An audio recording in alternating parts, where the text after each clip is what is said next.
Senhor esteja convosco. Ele está no meio de nós. Proclamação do Evangelho de Jesus Cristo, segundo Marcos. Glória a vós, Senhor. Naquele tempo, Jesus dizia no seu ensinamento a uma grande multidão: tomai cuidado com os doutores da lei. Eles gostam de andar com roupas vistosas, de ser cumprimentados nas praças públicas, gostam das primeiras cadeiras nas sinagogas e dos melhores lugares nos banquetes.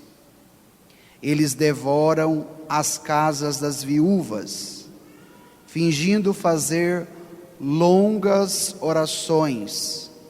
Por isso, eles receberão a pior condenação.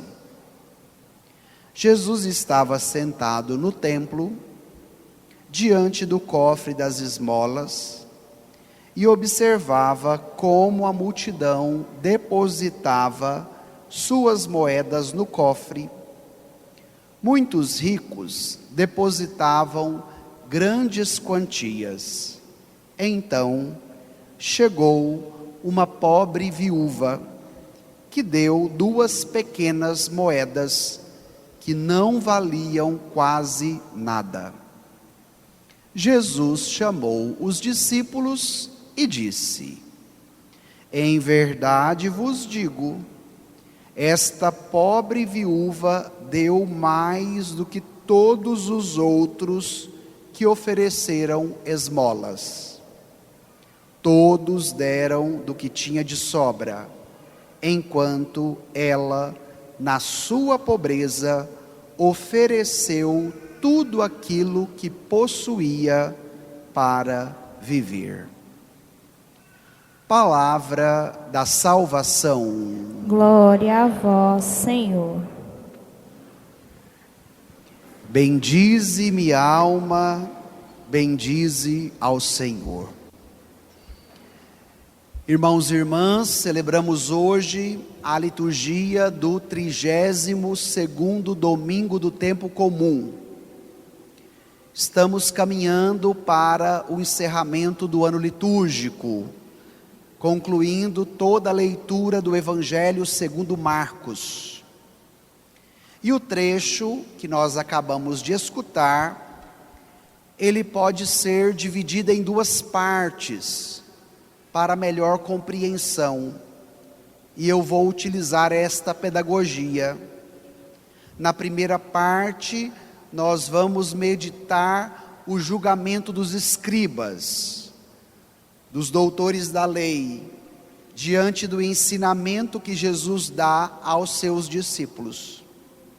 E a segunda parte do texto, nós vamos meditar sobre a oferta de uma pobre viúva, que de acordo com o Evangelho teve mais valor do que as demais ofertas que foram feitas no Templo de Jerusalém.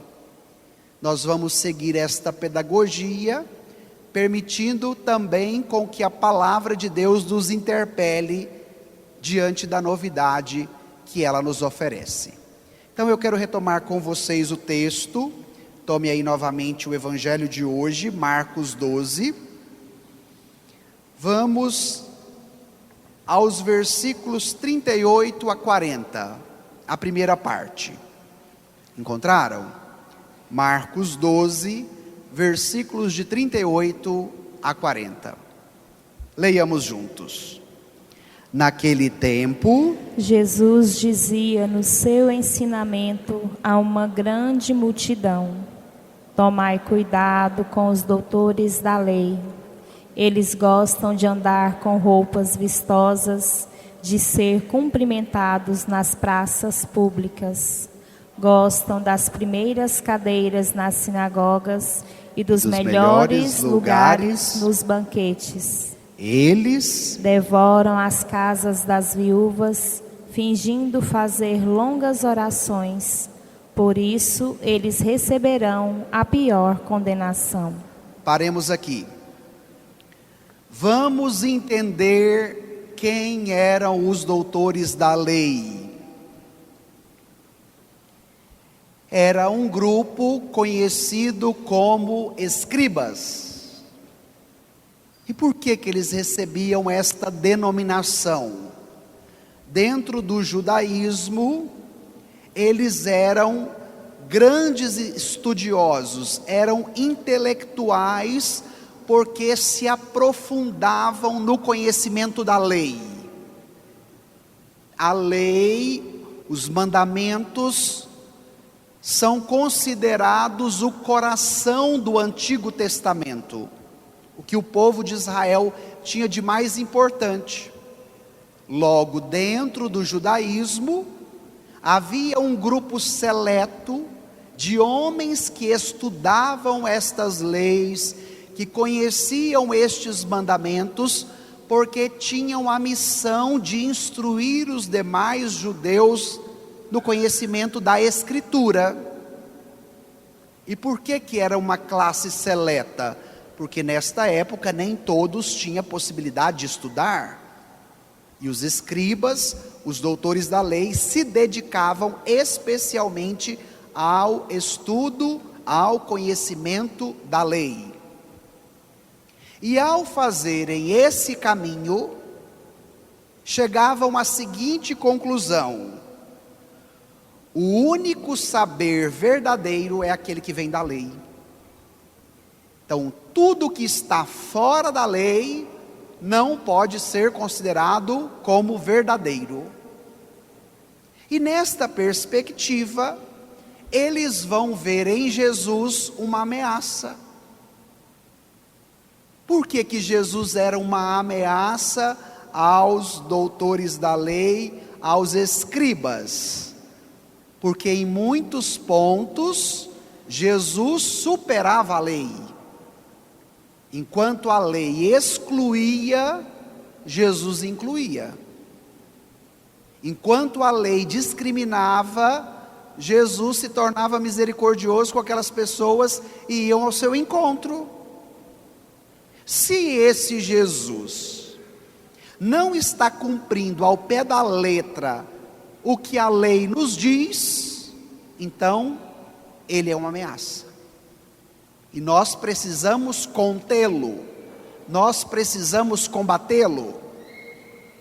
Na época de Moisés, Deus deu ao seu povo 10 mandamentos, mas na época de Jesus era mais de 600 mandamentos que os judeus tinham que cumprir. Então, qual era a missão dos doutores da lei? Conhecer estas 600 leis, estudar cada uma delas e depois instruir os demais judeus neste mesmo conhecimento. E qual vai ser a estratégia deles diante de Jesus? Nós vamos hostilizá-lo, nós vamos rejeitar Jesus. Nós vamos descredibilizá-lo diante do nosso povo. Por quê? Porque ele não está cumprindo a lei no seu rigor absoluto. Diante deste cenário, está a fala de Jesus sobre os doutores da lei. Porque como eles eram revestidos do poder religioso, o Evangelho nos apontou que eles gostavam de usar que tipos de roupas? Vistosas. Para quê? Para que todos pudessem vê-los. Não bastava apenas a roupa vistosa, mas eles pegavam trechos da lei e pregavam onde? Nas franjas das roupas. Naquela época, os homens também tinham o hábito de usar um pano na cabeça, amarrado. Então eles pegavam trechos da lei e amarravam nas franjas das suas roupas, dos seus lenços que estavam sobre suas cabeças. Logo, quando eles chegavam, todos reconheciam. Quem era aquela pessoa? Um doutor da lei. E aí Jesus agora vai fazer uma crítica a este modo de ser da religião do seu tempo, porque tem roupas vistosas para chamar a atenção, tem trechos das Escrituras pregados por todas as partes da sua roupa, mas o seu coração está distante de Deus. A estética religiosa não diz respeito a um coração que se abre ao poder do Senhor. E esse é um ensinamento muito válido do Evangelho, sabe por quê? Porque no nosso tempo presente, existem tantas vozes que querem ensinar em nome da igreja, e que têm utilizado o mesmo recurso dos doutores da lei. Qual era o recurso dos doutores da lei? Uma estética religiosa. Então, o padre mais santo e mais dedicado à igreja é o padre que veste daquele jeito. O leigo, a leiga, que é mais piedoso, que é mais piedosa, tem que vestir esse tipo de roupa, porque se não veste, não é piedoso, não está cumprindo a modéstia, não está fazendo isso, não está fazendo aquilo.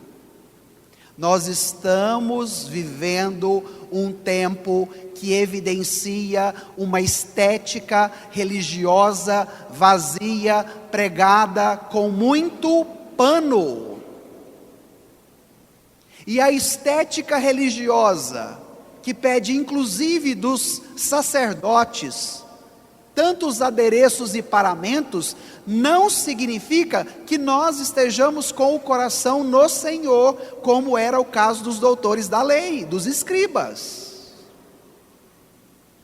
Cuidado com a estética religiosa que esconde a perversidade do coração. Vou repetir: cuidado com a estética religiosa que esconde a perversidade do coração.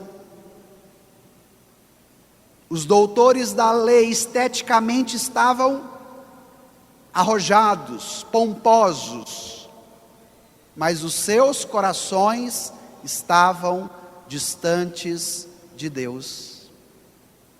Padre, mas por que o coração dos mestres da lei estavam distantes de Deus? O Evangelho nos apontou. O que eles faziam em nome da religião? Eles devoravam as casas das viúvas, fingindo fazer longas orações, por isso receberão como recompensa a condenação. Se no primeiro momento nós meditávamos sobre a estética religiosa, agora, neste segundo momento da primeira parte, podemos meditar sobre um outro tema também muito atual: a instrumentalização da própria religião. Quando a religião é utilizada como elemento para impor, para doutrinar, e ao fazer isso, ela instrumentaliza os demais ao seu bel prazer. Por que os doutores da lei eram perversos? Porque além da vaidade, da soberba e da estética religiosa, eles exploravam os mais pobres, as classes mais indefesas, para o seu benefício próprio.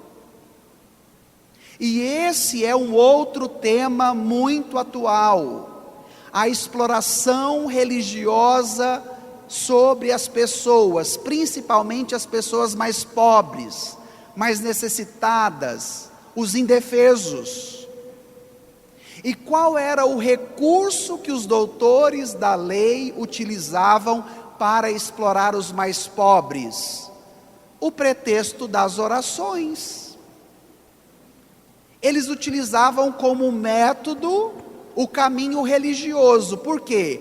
Porque tendo como método a oração, a estrutura religiosa, as pessoas não vão desconfiar que elas estão sendo exploradas. Mas ele está rezando conosco, mas a veste dele tem trecho da escritura para todo lado, mas ele está em nome da nossa religião.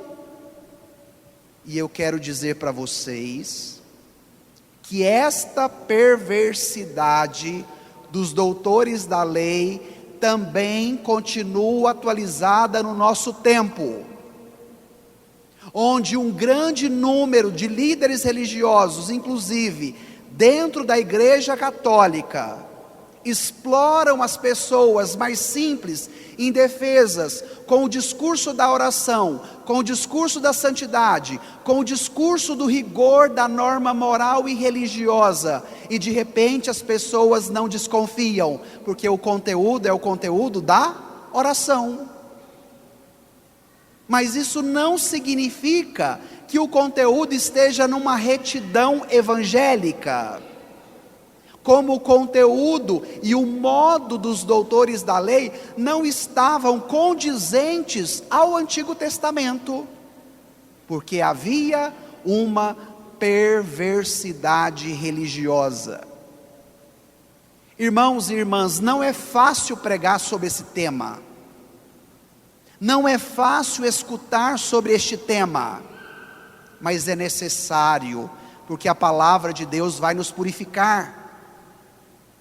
Não seja você instrumentalizado por nenhum líder religioso que no discurso da estética e do modo de vestir, ou pela via da oração 24 horas na sua cabeça, ou do discurso da santidade, te explora fazendo de você produto dele, porque gera muitos likes, porque gera muitas visualizações, porque vai comprar o livrinho dele, porque vai fazer o curso que ele faz.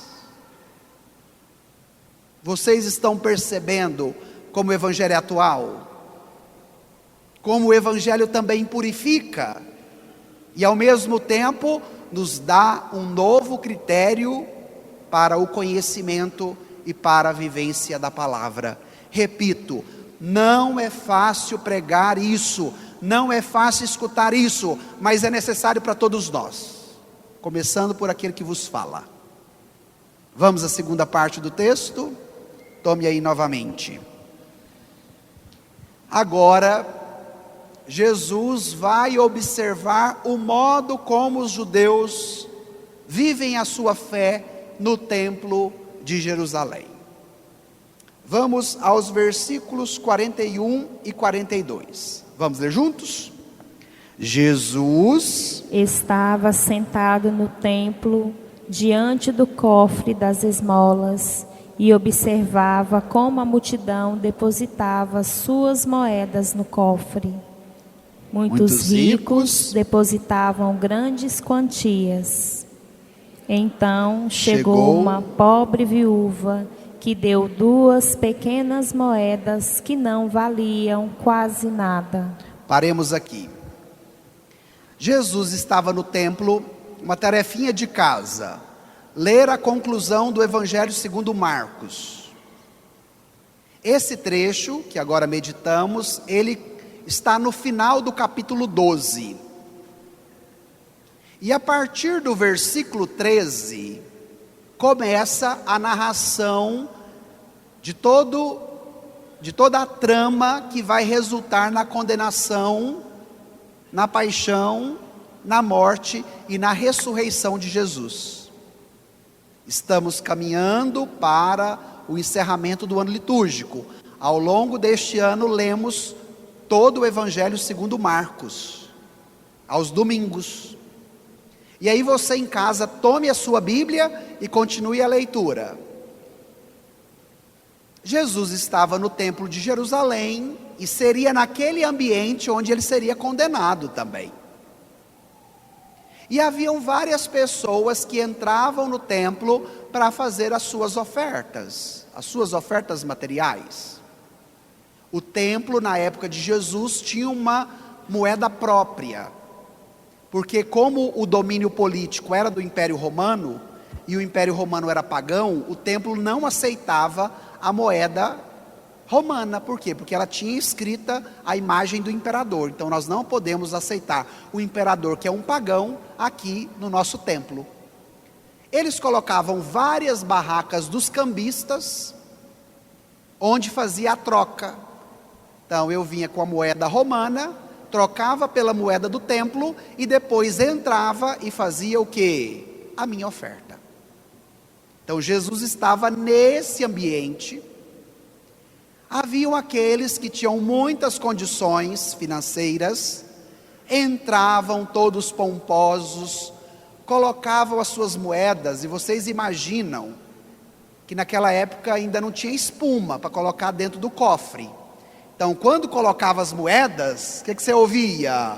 O barulho caindo dentro do cofre. Então se eu era rico e tinha muitas moedas, eu chegava e ficava igual de buiando milho para galinha. Vocês já viram?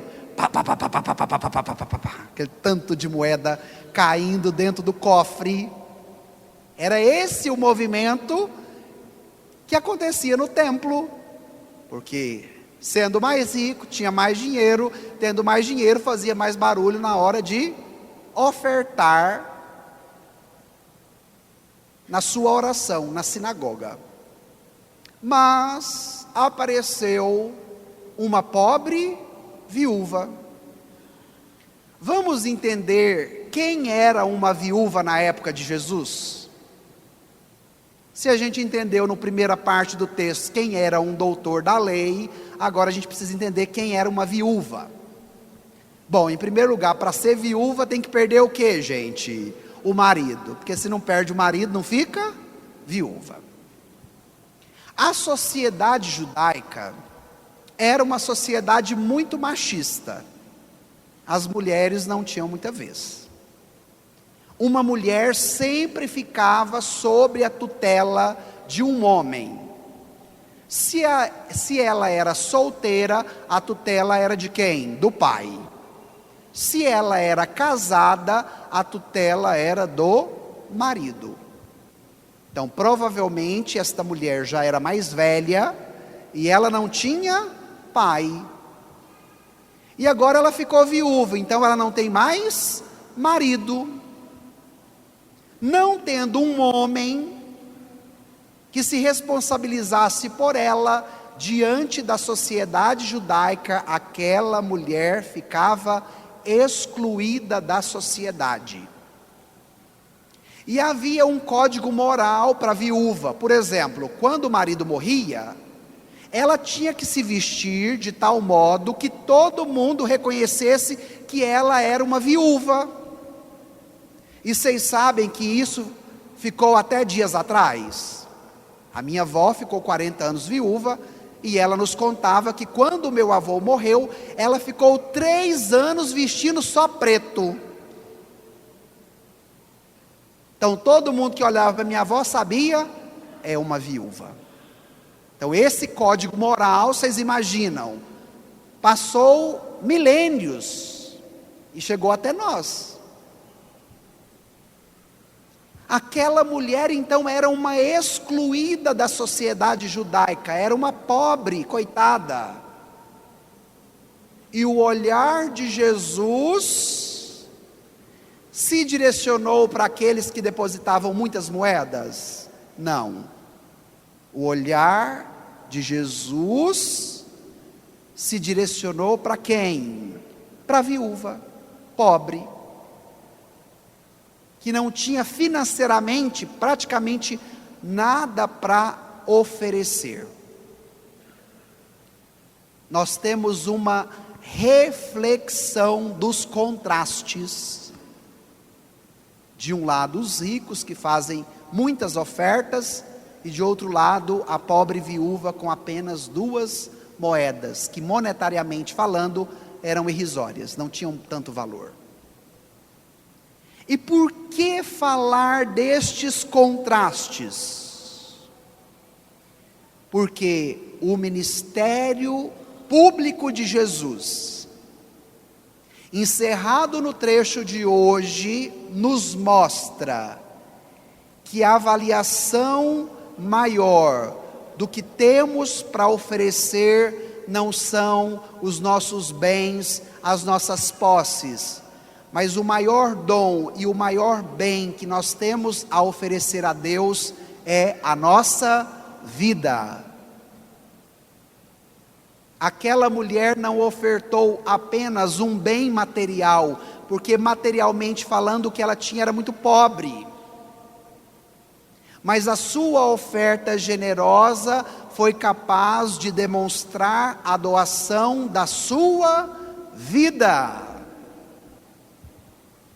Cuidado com igreja, com líderes religiosos, com discursos inflamados de rede social, utilizando o tema da religião, que te convence a uma prática religiosa que seja meramente materialista, que te reduz apenas às coisas do aqui e do agora, mas queira uma prática religiosa e uma vivência da fé que te abra para uma expectativa de vida, para uma experiência concreta com o amor de Jesus na sua vida, que te leva a uma generosidade interior na qual você decide: eu também quero me entregar por inteiro.